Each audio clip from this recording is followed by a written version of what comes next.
Yo, YouTube, what's up with your boy, Sports and Fitness Rants? I'm back, guys. Click that like button. Subscribe to my channel. What's up, y'all? Welcome back, guys. Welcome back, man. Got another great video for you guys today, as usual, man. You guys know the deal on this channel. It's all about setting the record straight, stopping the lies, stopping the narratives, stopping them from rewriting history, guys. And in this video, that's what we're going to do. We're going to set the record straight, and we're going to stop the lies and the narratives as it relates to Wilt Chamberlain, man. Now, I'm not an expert on Wilt Chamberlain. If, I don't have the knowledge of Too Raw or someone like a Wilt Chamberlain archive. If you want to really know or learn about Wilt Chamberlain, you should listen to those guys. Because Too Raw knows about, Wilt Chamberlain. That's his favorite player, or maybe not his favorite player, but that's who he considers the greatest player of all time. I know he grew up during the Michael Jordan time. But Too Raw knows a lot about Wilt Chamberlain's career. But I got to set the record straight, because what I've noticed is over the last year or so, every once in a while, I'll get a comment that says Wilt Chamberlain is the LeBron James of his era. And I've told you guys, LeBron James he's not worthy enough to be mentioned with some of the other all-time greats, including a Wilt Chamberlain. And I don't know when this started. People, saying that Wilt Chamberlain was the LeBron James of his era, because he lost, a couple times in the finals, or he lost more in the finals than he won. But we're going to talk about in this video, man, because that couldn't be further from the truth. Do not compare LeBron James to Wilt Chamberlain, and do not compare Wilt Chamberlain to LeBron James, man. Just don't do it. Because, once again, I'm going to break it down in this video, guys, and try to help you guys understand, or anyone who doesn't really get, the greatness of Wilt Chamberlain and what he was dealing with when he played. And we're going to compare him to LeBron James, guys, and you're going to see that LeBron James is in a class of his own with the way that he goes about his business, the stuff that he's done in his career. I tell you, he's not worthy to be mentioned with these great players, man, like a Wilt Chamberlain. We're going to talk about in this video. And I want to thank you guys, everyone across the world, everyone across the states, man, that's been supporting my channel. I want to send a special thanks out to Bookmark, who came through with the super thanks. Bookmark continues to support the live stream, support my channel. Thank you very much. Shout out to Bookmark, like I said, for always coming through, man. All you guys, man, it really means a lot. Thank you very much. And you guys know what to do. Turn the volume all the way up. Hit that play button. Remember, these videos are for educational purposes. And let's roll. So, yes, guys, like I said, man, we're going to do something a little bit different in this video, because we're going to set the record straight on some comments I keep hearing about Wilt Chamberlain versus LeBron James.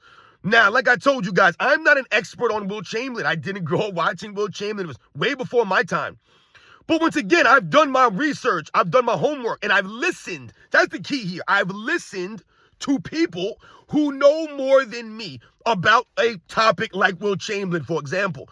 I listen to these people. So like I told you, I don't have the expertise of some of these other channels out here, of some of the people that may have grown up around that time, that consider themselves to be students of the game, research into this stuff. So I told you, if you really want to learn about Wilt Chamberlain specifically, that time period, then I would listen to someone like, or a channel like Wilt Chamberlain Archive. Shout out to the Wilt Chamberlain Archive, where I've got a lot of knowledge, and I've been able to watch a lot of video of footage on not only just Wilt Chamberlain, but other greats from that time period, like Jerry West, like Elgin Baylor, right? So this is what we're talking about, guys. I've also learned about guys like Dolph Schayes from the Wilt Chamberlain Archive. So once again, shout out to Wilt Chamberlain Archive. If you guys don't know about that channel, I'm not sure if he's still on doing videos. I'm not sure. I haven't seen a video in a while. But like I said, shout out to them. And once again, Too Raw for TV. You guys know Too Raw for Sports, a.k.a. Too Raw for TV. You know Too Raw, man. He is a Wilt Chamberlain student, man. He knows about Wilt Chamberlain, man. He knows the deal. I've learned a lot about Wilt Chamberlain from Too Raw, from listening to Too Raw. So once again, I'm listening to people that I know more than me. And I can tell they know more than me, because I can tell when listening to them, you know what I'm saying? Once again, that they're actually educating me on the game. They're not giving me their opinions based off of narratives, you know what I'm saying, and lies. They're actually giving you the facts of, or historical context and perspective. Too Raw is excellent at that, giving you the like I said, the historical context and perspective, especially for someone like a Wilt Chamberlain. But, like I said, I felt compelled to do a video because I'm tired of hearing people call Wilt Chamberlain the LeBron James of his era. I don't agree with that. I don't agree with that statement at all, guys. Now, I've told you guys, to me, there are a couple of players in NBA's history that can be worthy of being called the greatest of all time. But to me, no one has an argument over Michael Jordan. I just don't believe it. I've never heard it, or, like I said, really seen a legit resume that rivals Michael Jordan. To me, there just isn't. Not Wilt Chamberlain's, not Bill Russell's, not Kareem Abdul-Jabbar's, Not Kobe Bryant or Tim Duncan's. Definitely not LeBron James's. Right? Not Magic Johnson or Larry Bird's. Dr. J's or Jerry West. Oscar Robertson or Shaquille O'Neal or, Moses Malone. None of these players, to me, have a resume that rivals Michael Jordan. But to me, there are a couple of players out there that could be deemed as greats of all time worthy, right? We all know about Kareem Abdul-Jabbar, the Wilt Chamberlains. To me, Wilt Chamberlain is a greats of all time worthy type player. Bill Russell, Magic Johnson, Larry Bird, Kobe Bryant. If you told me that some of these guys were your greatest of all time, in your opinion, I have no problem with that, because I don't believe they have an argument over Michael Jordan. But I'm not going to go crazy and be like, oh, those guys are bums, or those guys weren't worthy of this, or, I don't respect them that, or they weren't good enough here. I don't believe that. I believe that those guys are legit, man. So I have no problem with this stuff. I told you, the 1 through 10 to me is not as important as the names that are on the list, right? That's the most important thing. The order, we can debate the order. That's great. But the names, to me, are more important. What kind of guys do you have on your list? What do you really value? Right? What do you respect? Do you have context? Are you able to make an argument for these guys based off of facts, not just your feelings and your emotions and some narratives, or, your made up lies, right? So that's why I tell you, it's important to listen and do your homework and look into this stuff, because I've told you guys many times that people on the mainstream media, they don't know the history of the NBA. I told you, these guys don't even know the 80s and the 90s. You think that they know the 50s and the 60s? Come on, man. There's no way in hell they're going to give you the facts about the 60s. They just won't. Remember, J.J. Redick came out, was that last year, whatever it was, talking trash about the 50s and the 60s. Those guys were plumbers and firemen and all this stuff he was saying. And Bob Cousy basically shut this fool down and was like, dude, who the hell are you? You don't know what you're talking about. Once again, they don't know what they're talking about. They're just speaking off emotions and their feelings, not the facts. So let's think about this, though, right? When we hear someone say, Wilt Chamberlain is the LeBron James of his era, and I told you guys, I'm not subscribing to that. I think that's insane. And once again, I think they're trying to be disingenuous and tear down Wilt Chamberlain for whatever the reasons, man. Too Raw's done a lot of this stuff. He's like Wilt Chamberlain's champion out here on YouTube, man. Standing up and setting the record straight on a lot of the Wilt Chamberlain nonsense that you see. And they just try to omit Wilt Chamberlain from history. Whether it's the mainstream media or people out here on YouTube, they just try to omit Wilt Chamberlain. And I've told you guys, when I remember growing up, watching the game, if I'm watching a game, right?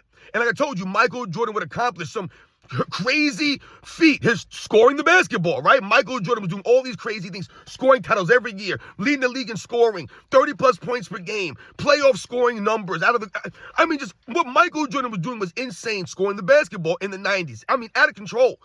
But no matter what he did in the 80s and the 90s, scoring the basketball-wise, it paled in comparison to what Wilt Chamberlain was doing or did. So I told you, they always had an asterisk there, right? So they can give Wilt Chamberlain his just due.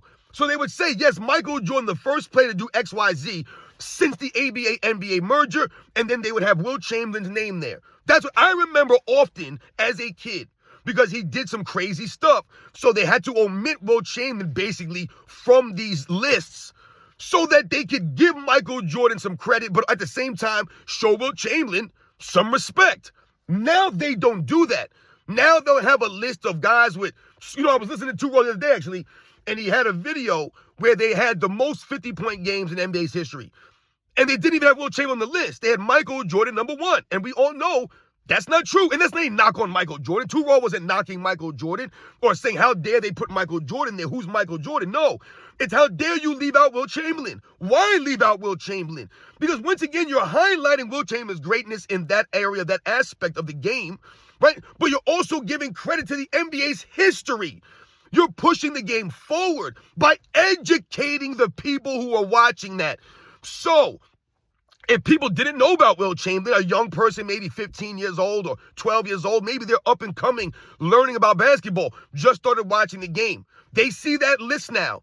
They think Michael Jordan has the most 50-point games in NBA's history. And that might make sense to them because maybe they know about Michael Jordan. They don't know about Wilt Chamberlain, right? They also didn't have Elgin Baylor on that list, right? They also didn't have Rick Barry on that list. So when you think about these things, you're not paying homage to the history of the game. This is what they've done to Wilt Chamberlain over the last, 10, 20 years now. I feel like they have completely diminished his legacy. That's why you have people out here feeling, like they can say, oh, Wilt Chamberlain is LeBron James his era. And they think that's funny. They think that that's accurate. And they think that, once again, they're giving you some, glimpse into the historical perspective that they have. Oh, Wilt Chamberlain was like LeBron James when he played. He was not, guys. Nothing like LeBron James. Now let's think about this now. Let's think about statistics, right? Because oftentimes people will say that Wilt Chamberlain played for statistics, for stats. And I get that. And you may be able to point to that maybe in his first several seasons. Maybe you can say Wilt Chamberlain was trying to dominate. He was trying to score all the points. He was trying to get all the rebounds and do all the stuff. Yeah, maybe you can say that Wilt Chamberlain was out there not necessarily playing for stats or chasing stats, but he was, concerned about the stats or aware of his stats in history, right? The stats he was putting up, he was aware of this stuff. Okay, but once again, Wilt Chamberlain's out there giving the effort. But when we think about stats, the way that Wilt Chamberlain played the game, guys, remember, Wilt Chamberlain sacrificed stats. He sacrificed. And what am I talking about? If you guys remember, in 1967, Wilt Chamberlain led his team to the championship, right? They won the championship, the Philadelphia Sixers, right? Okay, if you guys think about how Wilt Chamberlain played the game the first 6 years of his career, this man was taking like 30 shots a game. Literally like 30, 35 shots a game on average. 30 shots a game, Wilt Chamberlain, right? Putting up all these points. He was an unstoppable force. We get that. No one's saying Wilt Chamberlain was chucking up shots or was a shot chucker. This man was making shots. He was a shot maker. Look at his field goal percentages. The dude led the league in like field goal percentage all these years. It was insane. He was making shots, but also, once again, Wilt Chamberlain had an overall game. But if you think about 1967, when they won the first championship, if they finally were able to stop the Boston Celtics, remember, Wilt Chamberlain's Sixers were the only team or the first team to stop. They were like, they win like 7 in a row, and then the Sixers won, right? So no one else was winning, but they accomplished that feat, being the Boston Celtics in 67. But let's think about in 67, Wilt Chamberlain molded and changed his game. So he sacrificed the scoring numbers, the stats, for wins. So I told you when they won that championship, that first championship he won, during the finals, he was like the third leading scorer in the finals for that championship, right? So he took a back seat to some of the other players. He allowed them to take more shots, to be more dominant on the offensive end, to score more points. And Wilt Chamberlain focused more on the defensive end of the ball and rebounding, dominating the glass like no one has in the NBA's history. No one's dominating the glass like Wilt Chamberlain. Not Dennis Rodman, not Bill Russell. Is Wilt Chamberlain, man, dominating the glass, right? So when we think about this stuff, he was able to mold his game and focus on defense and rebounding in a way that LeBron James has not sacrificed stats like that. Once again, Wilt Chamberlain did that, guys, when he won the first championship, sacrificing to win. So no, Wilt Chamberlain didn't win a bunch of championships in his career. But the first championship that he won, that he was able to break through, like I said, in an era where you're going against the greatest dynasty, in NBA's history, the Boston Celtics, where no one's winning championships, right? Wilt Chamberlain was able to lead his team by changing and molding his game. So much so that he only took 14 shots a game that season, guys. Think about that. The man went from averaging like 30 shots a game down to 14. So he cut that in half, his shot attempts in half. But what did he do? He focused on being more efficient. So having a higher field goal percentage, I think he shot like 68% that season from the field. So you take less shots, but you're making them more often. You're taking higher quality shots now. And like I said, you're allowing your teammates to have a role, and once again, to play that role, and you're doing other things to fill in. You're being basically the utility man. That's what Wilt Chamberlain was doing, like I've told you about Michael Jordan.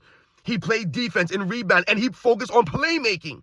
Remember, Wilt Chamberlain led the league in assists, right, as a center. And that came on the heels of him averaging, 40, 50 points a game, taking 30 shots a game. Like I said, that's part of the adjustment that he made. Taking less shots, focusing less on the offensive end, more rebounds, defense, and playmaking, right? So I've heard Drew Ross say this on several occasions on his channel, and I think it's just a great analogy and a comparison between Wilt Chamberlain and Bill Russell. He says, Wilt Chamberlain could play like Bill Russell. Bill Russell couldn't play like Wilt Chamberlain. And to me, he's dead on with that. And that's a great way to put it, guys. That's what Wilt Chamberlain could do. That's the greatness of Wilt Chamberlain. His overall skills allowed him to play different style game. So he sacrificed stats to win in 1967. LeBron James still hasn't done this. Still hasn't figured out to sacrifice those stats. Wilt Chamberlain did that. So no matter how much you guys say that Wilt Chamberlain chased stats or he only played for stats, no, he sacrificed that in 1967. He changed his game, right? And focused mostly on rebounding, defense, playmaking so that he could have a better chance of winning. That's the facts, guys. So LeBron James and Wilt Chamberlain are not similar in that regard right there. And that's a big one for LeBron James, playing for the stats, thinking that's going to do something. They celebrate LeBron James stats, but they don't celebrate Wilt Chamberlain stats. It doesn't make any sense. And Wilt Chamberlain stats are much greater. Much greater. We know that. So when we talk about the molding and adapting of the games, so not only did he sacrifice his stats, but he molded his game to do so. LeBron James hasn't been able to do this. We've talked about that, right? He became more of a passer playmaker, Wilt Chamberlain, right? More of an assist man, right? You know, like I said, more of a rebounder and focus more on defense. Not to say that he did not rebound and play defense when he first came in the league. That's not the case. To me, Wilt Chamberlain is one of the greatest two-way players in NBA's history. We're talking about the focus, the singular focus, went mostly on defense, rebound, and playmaking. Like I said, you're taking less shots now. You're not focused on taking 25, 30 shots a game, right? Nor do you have to. You're allowing your teammates to have that role, and you're giving them a role. So that was a very key moment in Wilt Chamberlain's career to make that change. And to me, that shows greatness and versatility from Wilt Chamberlain, that LeBron James has not shown that versatility. Once again, when we think about Wilt Chamberlain's overall game, guys, and I told you that when I started watching film on Wilt Chamberlain, the first thing that I noticed that he wasn't dunking the ball all the time. I thought that because he was so big and such a great athlete, and, you know, I heard when I was young how strong he was, right? You hear this stuff as a kid, and he's a myth. Wilt Chamberlain was a myth, guys, when I was growing up. He was almost like whispered, oh, man, Wilt Chamberlain. Yeah, man, but you know what Wilt Chamberlain was doing back in the 60s? That's how Wilt Chamberlain was spoke of, man. The way that Michael Jordan kind of spoke now, right? That's Wilt Chamberlain, guys. He was doing these crazy things out there back in them days, man. Like I said, changing and molding and adapting his game, right? Showing the versatility to be able to do that, taking less shots, still making enough shots, right? He was able to do these things. So once again, shout out to Wilt Chamberlain, because LeBron James hasn't been able to do that. Play all ball, right? Play the system. Let his teammates have a role. Take a back seat. Take less shots. He couldn't even do it this year with Anthony Davis.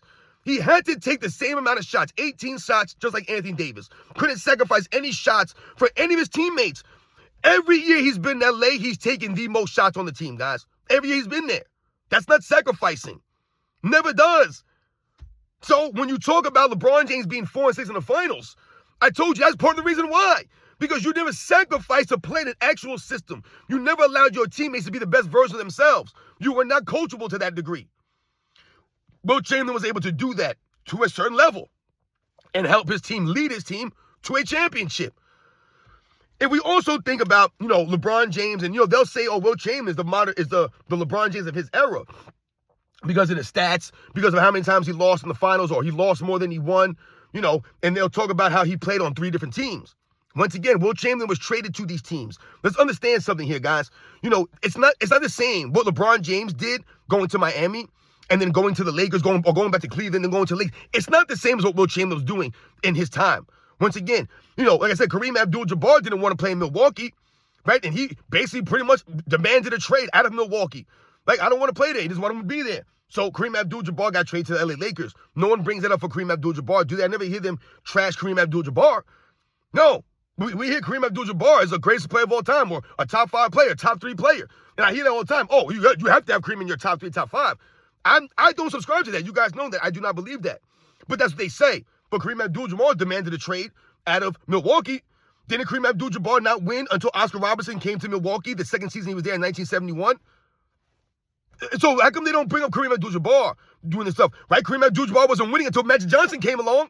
So the common denominator seemed for me that Kareem Abdul-Jabbar needed an all-time great point guard to win. Is that the case? We can make an argument for that, guys. They don't bring Kareem Abdul-Jabbar, though. Why? I don't know. Wilt Chamberlain, though, they'll tell you all this about Wilt Chamberlain. Oh, it's Wilt Chamberlain played for 3 teams. Wilt Chamberlain bounced around here and there. The dude played for 3 teams, man. Once again, how does that have anything to do with him? He's not creating these super teams. He's not calling up Jerry West and being like, hey, listen, let's form this team together. Right? He wasn't calling up Elgin Baylor. Right? He wasn't calling up these guys to be like, hey, listen, man, let's form up to beat Bill Russell. Because why would they not have done that earlier then? Why would not Bob Pettit, you know, Wilt Chamberlain, Jerry West, Oscar Robertson, like, why didn't they all just team up and didn't play the Boston Celtics? Then you could have had a great team of the Celtics with Bill Russell and John Havlicek and Tommy Heinsohn and Sam Jones and Bill Sharman, right? You could have had a bunch of those Hall of Famers on that team, right? Bob Cousy, we know all the great players that were on that team. You could have all those guys versus Wilt Chamberlain and Bob Pettit and Oscar Robertson and Jerry West and Elgin Baylor. And you could have had Hall of Famers against Hall of Famers, stack team against stack team, and we see who comes out on top. That would have been essentially, if you're comparing what LeBron James did in his era, that would have been what Wilt Chamberlain would have needed to do to be compared to LeBron James and what he did. The same draft class, guys. It's insane, man. Like I said, the guys, your contemporaries, the guys you're supposed to be competing against, you joined. You guys formed a team together. So once again, that would have been like Wilt Chamberlain joining up with Jerry West, right? And maybe Elgin Baylor. Or joining up with, Jerry West and another player to try to beat the Boston Celtics teams, right? But then LeBron James say that him and Dwayne Wade got together because of Kobe.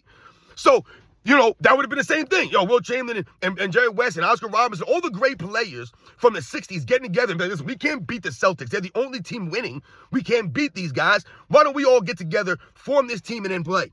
They couldn't do that. That wasn't the way the game was played. That's not how you looked at being a true competitor.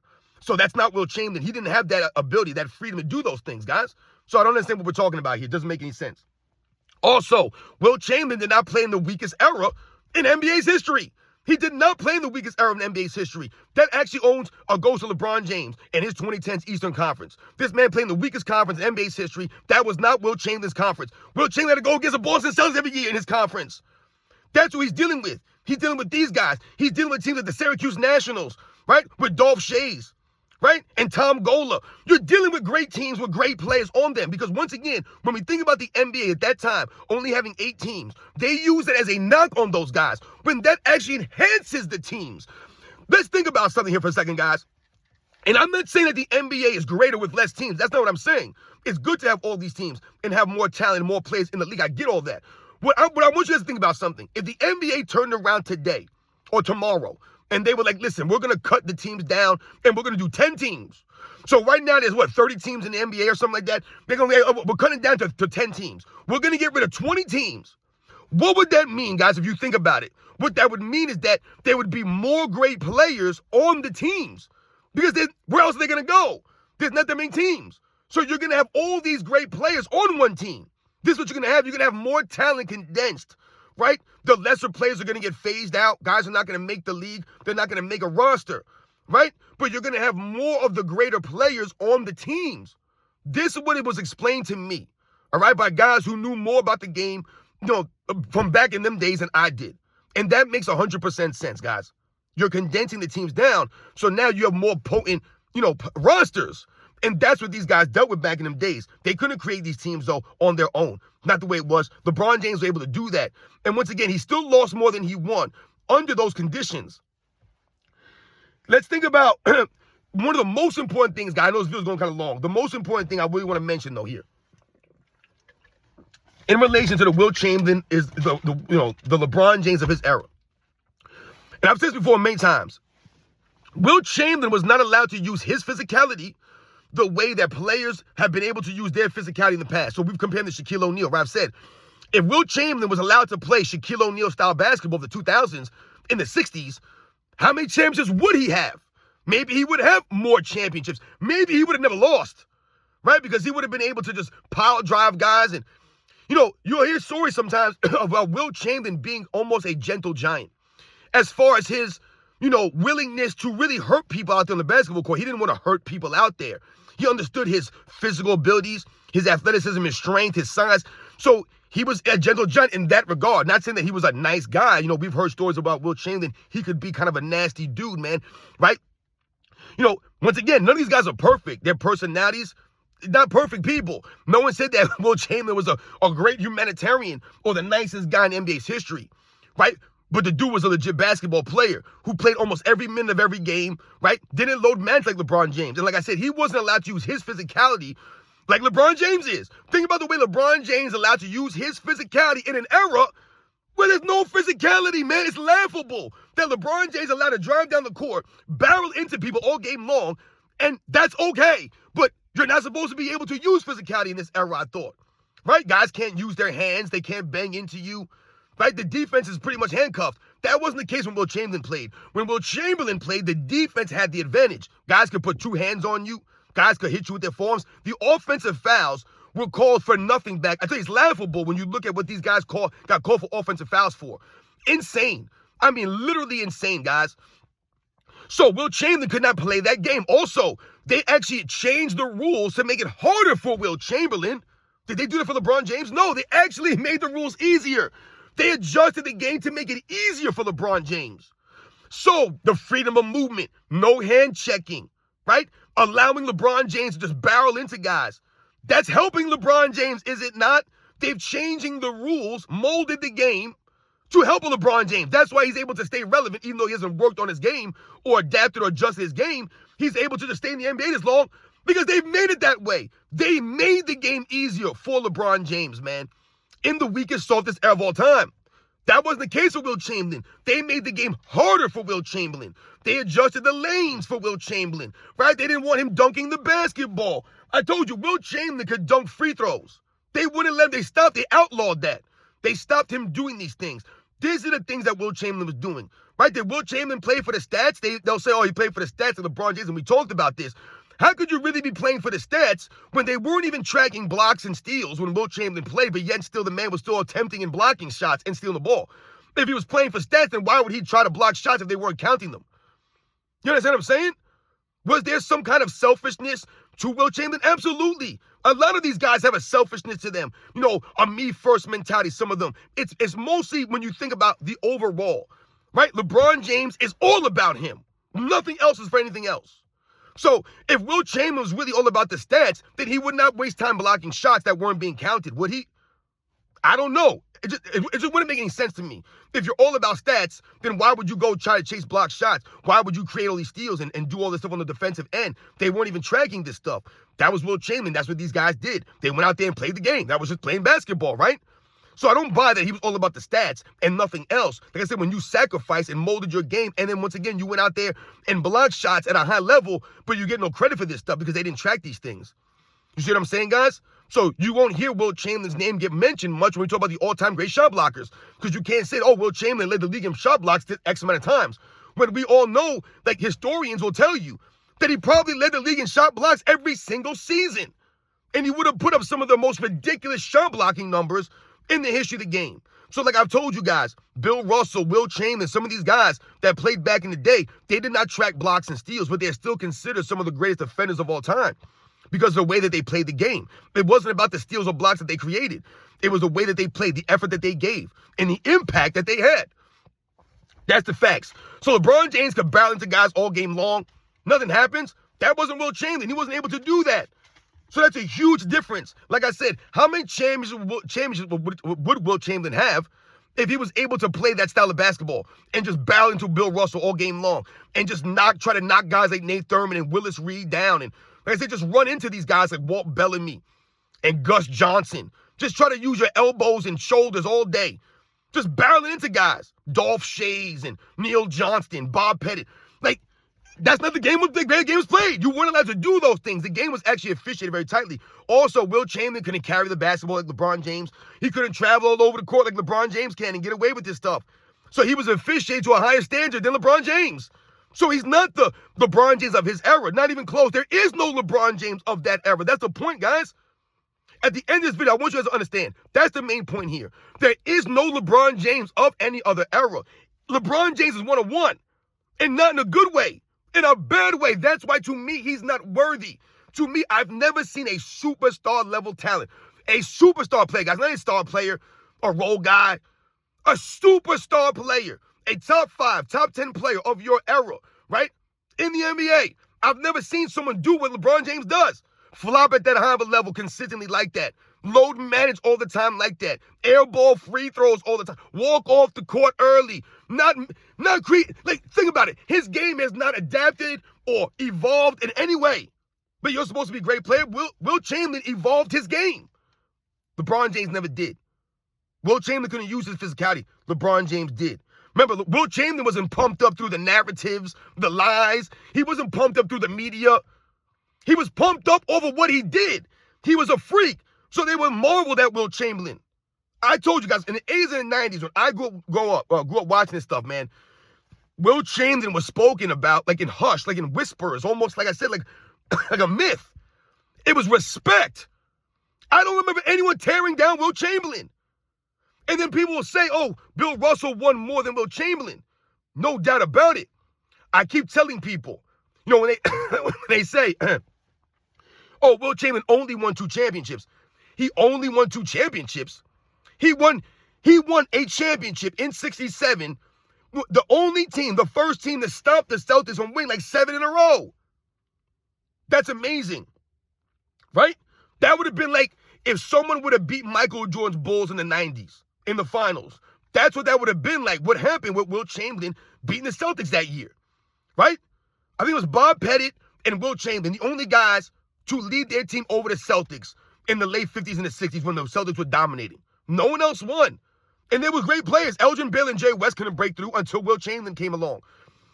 Right? None of the other players won. Nobody was winning. Oscar Robertson couldn't win. No one won anything. So once again, when they say only won 2 championships, it's laughable, man. No, LeBron James only 4-6 in his championships, man. That's when you say only 4-6, man. Because, dude, you lost a hell of a lot more than you won, and you stacked the odds in your favor. Everything was in your favor. The referees help you out. All of this stuff. So LeBron James was getting pumped up by the narratives, the lies, the media, right? The referees, the NBA been propping him up the whole time. That was not Wilt Chamberlain. He didn't have all that behind him. So that's why today you have people like Too Raw and, others out here trying to set the record straight and not, allow these people to write Wilt Chamberlain out of the record books like he was no one. Wilt Chamberlain won Rookie of the Year and MVP as a rookie, guys. LeBron James ain't doing that.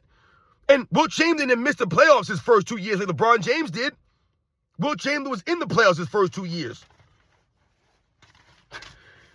I know it's been going really long, guys. Forgive me, man. But once again, I know I'm not a Wilt Chamberlain expert, man. But there's no way in hell I'm going to allow people to continue to say that Wilt Chamberlain was a LeBron James of his era, man.